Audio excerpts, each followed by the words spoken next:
யோசிச்சு பாருங்களேன். சென்னை மாரி ஒரு பெரிய நகரத்துல காலையில கண் முழிக்கிறீங்க. ஜன்னல தொறந்தா வெளியில ஒரே புகை மூட்டமா இருக்கு. இத பாக்கும்போது மனசுக்குள்ள ஒரு மாரி லேசா பதட்டமா இருக்கும் இல்லையா? அந்த பதட்டத்துக்கு ஒரு காரணம் இருக்கு. ஏன்னா நீங்க பாக்குறது காலையில வர பனிமூட்டம் இல்ல. அது நம்ம நெஞ்சை எரிக்கிற ஒரு விஷக் காற்று. நம்ம ஒவ்வொரு நாளும் சுவாசிச்சுட்டு இருக்கிற ஒரு கண்ணுக்கு தெரியாத கொலைகாரன். சரி, இந்த கண்ணுக்கு தெரியாத எதிரி யாரு? எங்கிருந்து நம்மள தாக்குது? வாங்க, அதோட உண்மையான முகத்தை இப்ப நாம பார்க்கலாம். இந்த விஷக்காத்து உருவாகிறதுக்கு பின்னாடி பாத்தீங்கன்னா முக்கியமா 3 காரணங்கள் இருக்கு. நம்மளோட அன்றாட வாழ்க்கையோட சேர்ந்தே இருக்கிற இந்த காரணங்களை வாங்க ஒன்னொன்னா பார்க்கலாம். முத காரணம் வண்டி புகை. டிராஃபிக்ல நிக்கும்போது யோசிச்சு பாருங்க, நூத்துக்கணக்கான வண்டிகள், சரியா சர்வீஸ் பண்ணாத என்ஜின்ல இருந்து வர்ற அந்த கரும் புகையில PM 2.5 மாதிரி கண்ணுக்கே தெரியாத நச்சத் துகள்கள் இருக்கு. அது நேரா எங்க போகுது தெரியுமா? நம்ம மூச்சுக்குள்ளதான். இங்க பாருங்க, இதுதான் ரொம்ப அதிர்ச்சியான ஒரு உண்மை. நம்ம காத்துல கலக்கிற மொத்த மாசுல 40%, ஆமா 40% இந்த வண்டி புகையால மட்டும்தான் வருதாம். இந்த நம்பர் எவ்ளோ பெரிய ஆபத்தை சொல்லுதுன்னு புரியுதா?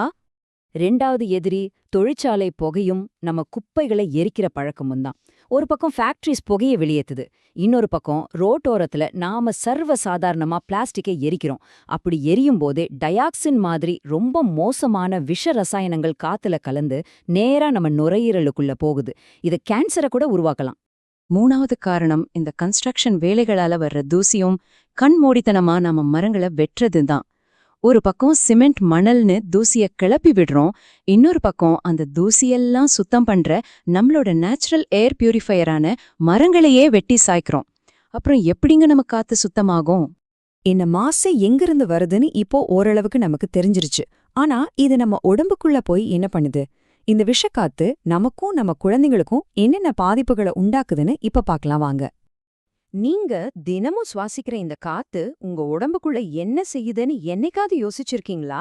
அதோட விளைவுகள் நாம நினைக்கிறத விட ரொம்பவே பயங்கரமானதா இருக்கு. முதல்ல சும்மா கண் எரிச்சல், தலைவலின்னு ஆரம்பிக்கும். ஆனா போக போக குழந்தைங்களுக்கு ஆஸ்தமா, பெரியவங்களுக்கு நுரையீரல் கேன்சர், ஏன் திடீர்னு ஹார்ட் அட்டாக் வரதுக்கு கூட இது ஒரு முக்கிய காரணமா இருக்கு. இது வெறும் புள்ளி விவரம் இல்ல, நம்ம வீட்ல இருக்கிறவங்களுக்கு நடக்கக்கூடிய ஒரு பெரிய அபாயம். இவ்ளோ நேரம் பிரச்சனைய பத்தி பார்த்துட்டோம். அதனால பயப்பட தேவையில்ல. இதுக்கு தீர்வு இல்லாம இல்ல. முக்கியமான விஷயம் என்னன்னா, அந்த தீர்வு வேற எங்கேயும் இல்ல. நம்ம ஒவ்வொருத்தரோட கையில தான் இருக்கு.